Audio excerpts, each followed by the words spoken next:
오늘 1절 말씀을 보시면 예수님께서 다시 본 동네로 오셨다 이렇게 말씀을 하고 있습니다. 여기에 본 동네라는 것은 가버나움을 의미하는 것입니다. 우리 지난번에 함께 말씀을 나누었다시피 베드로의 장모의 열병을 예수님께서 고쳐주신 그 장소가 이제 가버나움입니다. 그 곳으로 예수님은 다시 돌아오셨습니다. 여러 지역을 돌아다니시면서 하나님 나라의 복음을 전하시고 치유를 행해 주시며 사람들을 말씀을 가르쳐 주신 그 예수님께서 다시 본 동네에 이르자 사람들이 그 소문을 듣고 예수님이 계신 곳으로 몰려듭니다. 근데 이때 말씀을 자세히 보시면 2절 말씀에 사람들이 많이 몰려 있는데 그때에 중풍병자 한 사람을 침상째에 메고 예수님께 나오는 사건이 있었다 이렇게 성경은 말씀하고 있습니다. 여기 2절 말씀을 우리 한글 개역개정에서는 사실 정확하게 번역하지 못한 부분이 있습니다. 원래 헬라어 원문을 보시면 3개의 단어가 있는데 그 3개의 단어를 우리 한글 개역에서는 생략을 해버렸습니다. 그 생략된 말씀을 우리가 더 깊이 생각을 해보면 이 중풍병자와 그리고 중풍병자를 침상째에 메고 나왔던 4명의 사람의 믿음을 성경은 정확하게 조명하고 있습니다. 카이라는 단어와 이두라는 단어와 아우토라는 이 3개의 단어가 번역 과정에서 생략이 되어 있습니다. 카이라는 단어의 의미는 그리고라는 의미와 그리고 즉시라는 의미를 담고 있습니다. 예수님께서 본 동네 가버나움에 이르시자 즉시 이들이 중풍병자를 메고 나왔다라는 의미로 헬라어 원문에는 설명을 하고 있습니다. 머뭇거리다가 한참 뒤에 시간이 지난 뒤에 나온 것이 아니라 예수님께서 가버나움에 오셨다는 소문을 듣자마자 즉시 그들이 움직였다라는 것을 정확하게 성경은 기록해 두고 있습니다. 또한 이두라는 단어는 감탄사입니다. 이 사람들을 봐라 이런 의미로서 감탄사가 기록되어 있는데 이 사람들이 믿음으로 중풍병자를 메고 나왔다라는 것을 정확하게 성경은 조명하고 있습니다. 마지막 이 아우토라는 단어는 누구에게로 나왔느냐에 대한 설명인데 예수님께로 나왔다라는 것을 정확하게 보여주고 있습니다. 이들이 그냥 중풍병자를 메고 지나가다가 사람들이 많이 있는 것을 보고 저기 뭔가 싶어서 간 게 아니라 예수님께 나아가면 반드시 회복과 은혜가 임한다라는 것을 알고 예수님께로 나왔다 이렇게 성경은 기록하고 있습니다. 이 4명의 사람과 그리고 중풍병자가 이렇게 믿음으로 예수님께로 즉시 나왔는데 한번 생각해 보신다면 이 상황 가운데에서 중풍병자가 어떻게 예수님을 향한 믿음을 가질 수 있었을까를 한번 생각을 해보십시오. 중풍병자라는 것은 사실 사지가 마비된 온몸이 마비된 그 질병을 의미하는 것입니다. 몸이 마비되었기 때문에 이 사람은 움직일 수도 없고 예수님에 대해서 정확한 소문을 사실 듣지 못하는 상황입니다. 그런데 누가 이 사람에게 예수님에 대해서 알려주고 믿음을 가질 수 있도록 도와주었습니까? 이 4명의 사람이 그 역할을 감당한 것이라고 성경을 통해서 우리는 알 수가 있습니다. 몸을 움직일 수 없고 예수님의 소문도 듣지 못하는 이 온몸이 마비된 중풍병자에게 찾아가서 예수님에 대한 소식을 전해줍니다. 예수님은 능력의 주님이시다. 그분은 모든 질병을 고치신다. 네가 주님을 만나면 너는 단번에 다시 회복되는 은혜를 누릴 수 있다. 이것을 4명의 사람들이 전해주었을 때 그 중풍병자가 믿음을 가질 수 있었던 것입니다. 사실 이것이 교회의 역할이다라고 성경은 말씀하고 있습니다. 교회의 역할이 무엇입니까? 믿음이 없는 사람에게 복음을 들려주고 믿음이 무엇인지를 알려주고 예수님께로 나올 수 있도록 도와주는 역할이 교회의 역할 아니겠습니까? 성도님들의 역할이 바로 그런 것입니다. 믿지 않는 사람들에게 복음을 전해주고 예수님을 몰랐던 사람이 예수님을 알게 되고 예수님에 대해서 전혀 믿음이 없던 사람이 예수님을 향한 믿음을 가질 수 있도록 도와주는 역할이 우리 성도들의 역할인 것입니다. 아무도 전하지 않는데 어찌 들을 수 있으며 듣지 못하는데 어찌 믿을 수가 있겠습니까? 그런데 우리가 그 역할을 감당하면 오늘 이 중풍병자와 같이 그 사람이 믿음을 가질 수 있게 되는 것입니다. 이것이 교회의 역할인데 오늘날 우리 한국교회가 그 역할을 제대로 감당하고 있는지 한번 살펴볼 수 있기를 원합니다.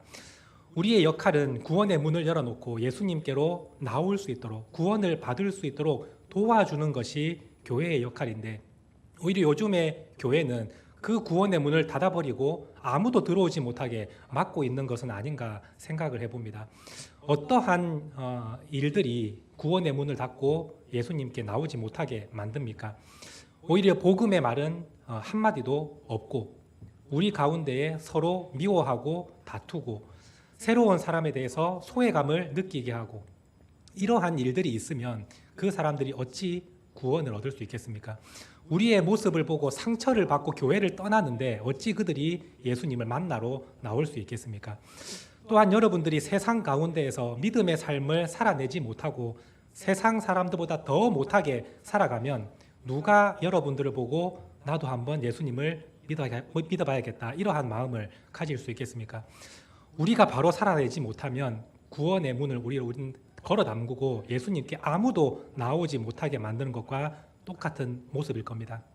그런데 반대로 여러분들이 말씀을 붙들고 살아가고 어떠한 상황 가운데에서도 성령 충만하게 믿음을 가지고 살아가면 여러분들의 모습을 보고 세상 사람들은 나도 예수님을 한번 만나보고 싶다라는 마음을 가질 것이고, 나도 신앙이라는 것을 한번 가질 수 있었으면 좋겠다라는 생각이 들어서 예수님께 나오는 역사가 일어나게 될 것입니다. 오늘 우리 교회가 서로 사랑하고 서로 품어주고 품지 못할 사람도 기도하면서 사랑해 줄 때에 그 모습을 보고 세상 사람들은 주님 앞에 나오게 되고 믿음을 가지게 되는 것입니다. 오늘 우리 교회가 구원의 문을 걸어 잠그고 아무도 들어오지 못하게 막는 것이 아니라 구원의 문을 열어놓고 우리가 힘을 써서 한 사람이라도 주님을 만날 수 있도록 도와주는 역할을 우리 믿음의 성도들이 할 수 있기를 원합니다. 이 중풍병자는 예수님께 자기가 스스로 나올 수 없는 존재입니다. 그런데 이 4명의 사람이 함께 자신의 그 손해와 힘듦을 감수하고서라도 이 사람을 메고 주님께로 나오는 그 역할을 감당해낼 때에 이 중풍병자가 구원을 얻고 회복의 은혜를 누렸던 것처럼 오늘 우리 믿음의 성도님들도 이와 같은 교회의 역할을 온전히 감당하여서 하나님께 칭찬받는 믿음의 성도들이 될 수 있기를 간절히 소망합니다. 이 4명과 중풍병자 총 5명의 사람이 예수님께 믿음으로 나옵니다. 그런데 믿음으로 나왔을 때 그들 앞에 놓여져 있는 상황은 결코 만만치 않습니다. 왜냐하면 예수님을 만나기 위해서 무수히 많은 사람들이 모여 있는데 그 사람들을 뚫고 예수님께 나아갈 수가 없는 상황에 이르렀습니다. 저는 사실 이 말씀을 생각해 볼 때 참으로 이해가 안 되는 부분이 있습니다. 아니, 사람이 많다고 해도 좀 양해를 구하고 좀 비켜달라 하면 사람들이 비켜줄 것 같은데 굳이 지붕까지 올라가서 지붕을 뜯을 만한 상황인가에 대해서 생각해 볼 때 제가 진짜 사람이 많은 것을 경험을 해보지 못했기 때문에 아마 그런 생각을 했던 것 같습니다.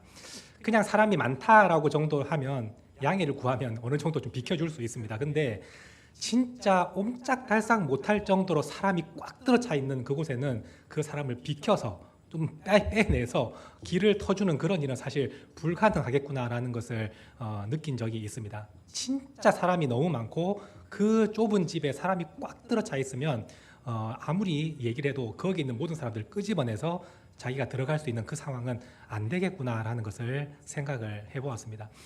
이 사람들이 왔을 때 또 이런 방법도 있을 겁니다.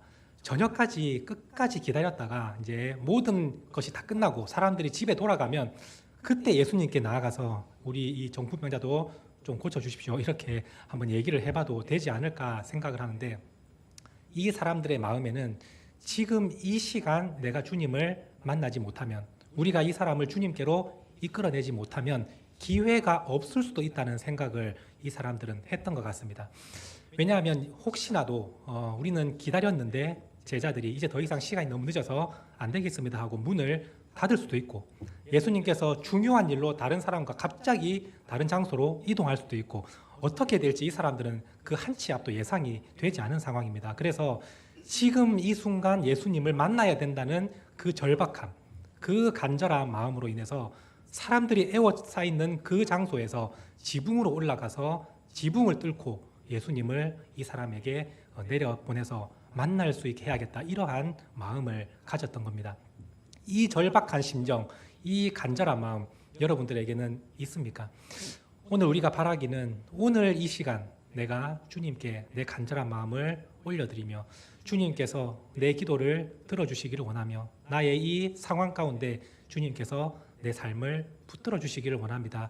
이러한 절박함과 간절한 마음으로 나아갈 수 있게 되기를 원합니다. 오늘 기도하지 않으면 내일 하면 되고 내일 못하면 다음 주에 하지, 뭐 이런 마음이 아니라 오늘 지금 이 시간 주님을 만나기를 원합니다. 오늘 이 시간 주님의 은혜가 제 삶에 부어지기를 원합니다. 이러한 간절한 마음으로 주님께 나아갈 때에 우리는 주님은 그 모습을 보고 우리에게 은혜를 베풀어 주실 줄로 믿습니다. 사실 이 중풍병자를 데리고 4명의 사람이 지붕으로 올라가서 지붕을 뜯는 일은 사실은 무례한 일이라고 할 수 있겠습니다. 그 집이 자기 집도 아니고 친척 집도 아니고 사실 남의 집에 지붕을 뚫는다는 것은 상당히 무례한 일이고, 또 그 가운데에서 예수님은 지금 말씀을 사람들에게 가르쳐주고 있는 그런 상태였습니다. 그런데 지붕이 뜯기고 있다는 생각을 해보십시오. 이것은 큰 방해를 일으키는 것이고 상당히 무례한 일입니다. 그런데 예수님께서는 그 무례하게 지붕을 뚫고 그 사람을 내려보내는 그 모습을 예수님은 절대로 무례함으로 보지 않으시고 오히려 그것을 절박함과 간절한 믿음으로 보셨습니다.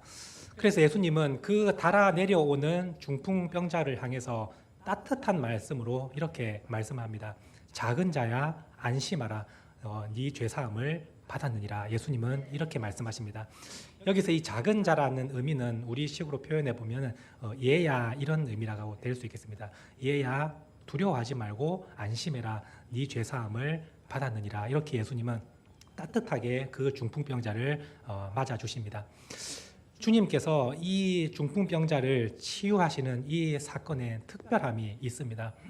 왜냐하면 보통 예수님께서 치유를 하실 때에는 그 손을 잡아주시고 그 몸을 또 만져주시면서 즉시 그냥 치유를 선언하시고 바로 회복을 시켜주십니다. 그런데 이 중풍병자에게는 네 죄사함을 받았느니라 라고 예수님은 먼저 말씀을 하십니다. 예수님께서 왜 죄사함에 대해서 여기서 이 사건에서 먼저 말씀을 하십니까? 2가지 이유가 있습니다. 첫 번째는 예수님에게 죄사함의 권세가 있다는 것을 가르쳐 주시기 위해서 죄사함을 먼저 말씀하신 것입니다. 이것이 너무나도 중요한 사실입니다. 예수님은 그냥 질병을 치유하시는 능력자 정도가 아니라 예수님은 죄를 사하는 권세가 있는 분이시다라는 것을 모든 사람들에게 가르쳐 주신 사건입니다. 2번째로 중요한 것은 죄사함이 다른 모든 것보다 우선한다라는 것을 가르쳐 주시기 위해서입니다. 질병의 치유보다 더 중요한 것이 죄사함, 영혼의 구원의 문제인 것입니다. 여러분들이 간절한 마음으로 기도하고 100가지의 기도 제목이 다 이루어진다 하더라도 여러분들의 죄사함을 받지 못하고 영혼의 구원을 얻지 못하면 그 인생은 가장 비참한 인생으로 바뀌게 될 것입니다. 영혼의 구원을 얻지 못하면 모든 것을 놓친 것과 같습니다. 이 영혼의 구원, 죄사함의 문제가 가장 중요한 문제인 겁니다. 근데 우리는 그 사실을 사실 잊어버릴 때가 많습니다.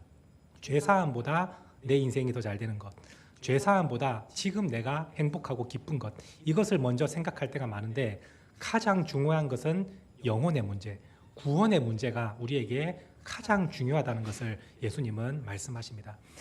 예수님께서 이 세상에 오셔서 십자가에 달려 죽으심으로 생명을 내어주시는 그 사건은 우리의 죄사함을, 죄의 문제를 해결하기 위해서, 영혼의 구원을 위해서 예수님은 십자가에 달려 죽어주셨습니다. 여러분들의 기도 제목을 이루어 주시기 위해서 십자가에 달려 죽으신 것이 아니라 여러분들의 영혼을 그 죄에서 건져내시기 위해서 십자가에 달려 죽으셨습니다. 죄사함, 이 영혼의 문제가 가장 중요하다는 사실을 여러분들이 기억하신다면 오늘 여러분들은 죄사함의 문제를 다 받은 분들 아닙니까? 그런데 우리가 무엇을 두려워하며 무엇을 염려하고 있습니까? 예수님은 그래서 우리에게 걱정하지 말라고 말씀하십니다. 가장 중요한 죄사함의 문제, 영혼의 구원의 문제를 내가 너희에게 베풀어 주었으니 이 세상에 살아가는 이런 문제들, 부스러기 같은 문제들로 인해서 두려워하지 말고 걱정하지 말라라고 예수님은 말씀하시는 것입니다. 오늘 여러분들이 이 사실을 아신다면 믿음으로 세상을 살아갈 수 있게 되기를 원합니다.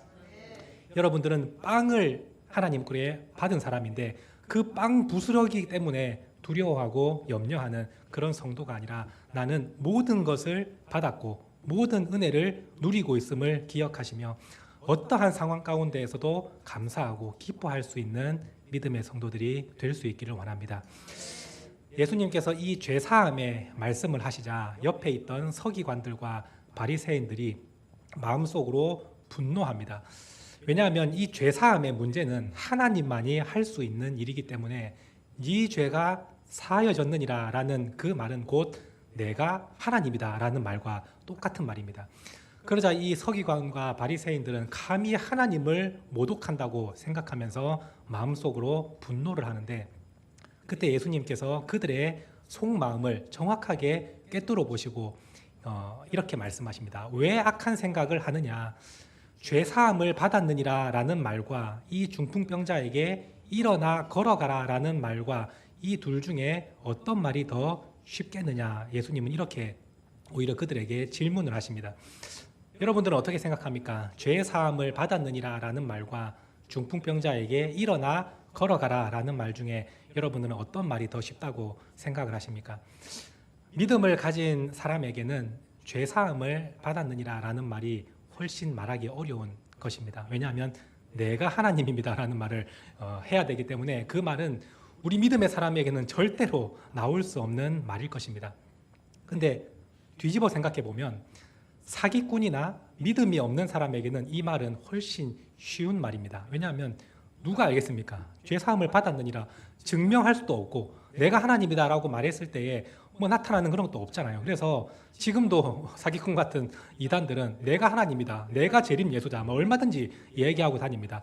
믿음이 없는 사람에게는 그 말이 쉬운 말일 수 있지만 진짜 믿음을 가진 사람에게는 이 말은 너무나도 어려운 말이지 않겠습니까? 또다시 중풍병자에게 일어나 걸어가라 라는 말도 너무나도 어려운 말입니다. 그리고 이 말을 하는 순간 자기가 지금 진실을 말하는지 거짓을 말하는지 정확하게 그 자리에서 드러납니다.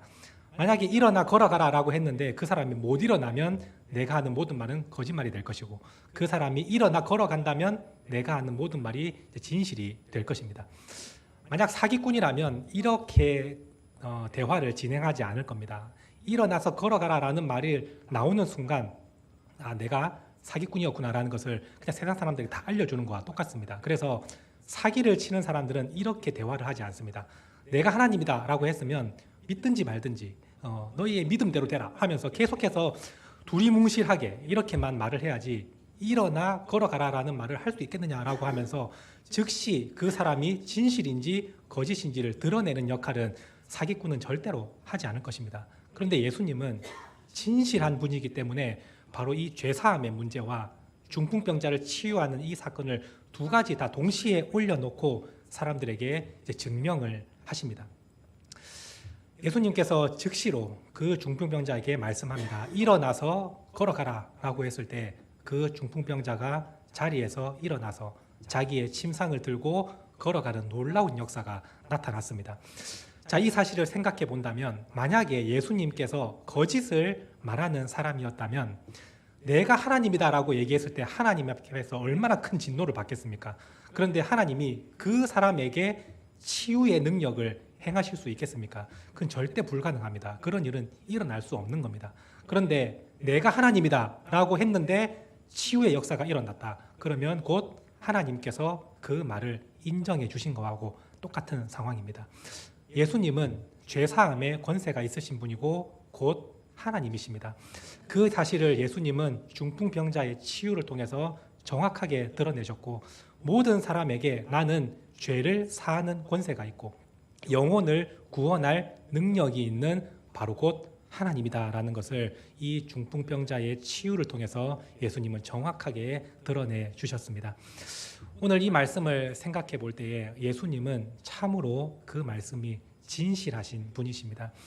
예수님이 하신 말씀, 나를 믿는 자는 죽어도 살겠고 무릇 살아서 나를 믿는 자는 영원히 죽지 아니라라는 그 말씀은 참된 말씀이고, 내가 곧 길이요 진리요 생명이니 나로 말미암지 않고서는 아버지께로 올 자가 없느니라, 이 말씀도 참된 말씀입니다.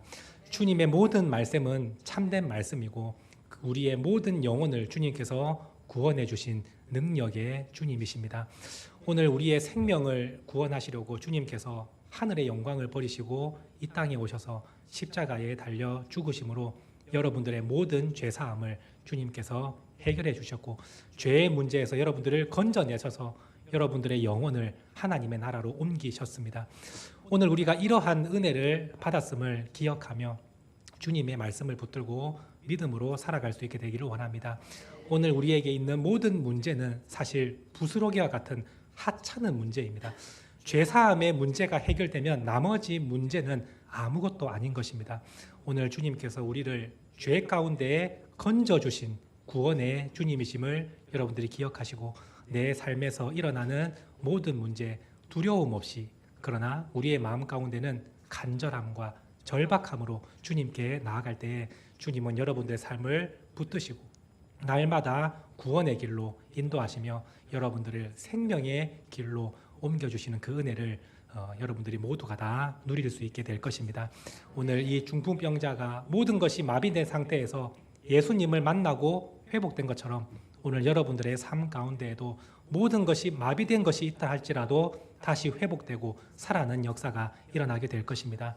이 믿음을 가지고 이번 한 주간도 능력 있게 살아가는 우리 성도님들이 될 수 있기를 간절히 소망합니다. 기도하시겠습니다. 하나님 아버지, 감사드립니다. 오늘도 귀한 말씀을 우리에게 주시고 다시 한번 소망을 가지고 살아갈 수 있게 하심에 감사를 드립니다. 오늘 우리의 죄사함의 문제가 해결되었고 우리의 영혼의 구원의 문제가 해결되었음을 믿습니다.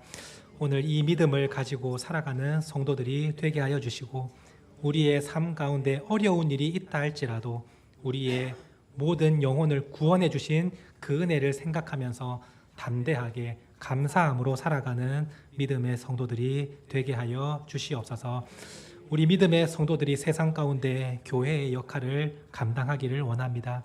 우리 각자 한 사람 한 사람이 교회이며 우리가 모여 있으면 교회 공동체임을 기억하며 주님의 말씀을 붙들고 믿음으로 살아갈 때에 믿지 않는 자들이 우리를 통하여 예수님께 나오는 역사가 일어날 수 있도록 도와주시옵소서.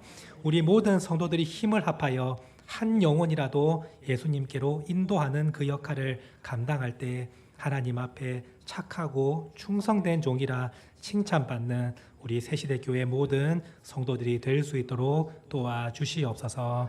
감사드리며 예수님의 이름으로 기도드립니다. 아멘.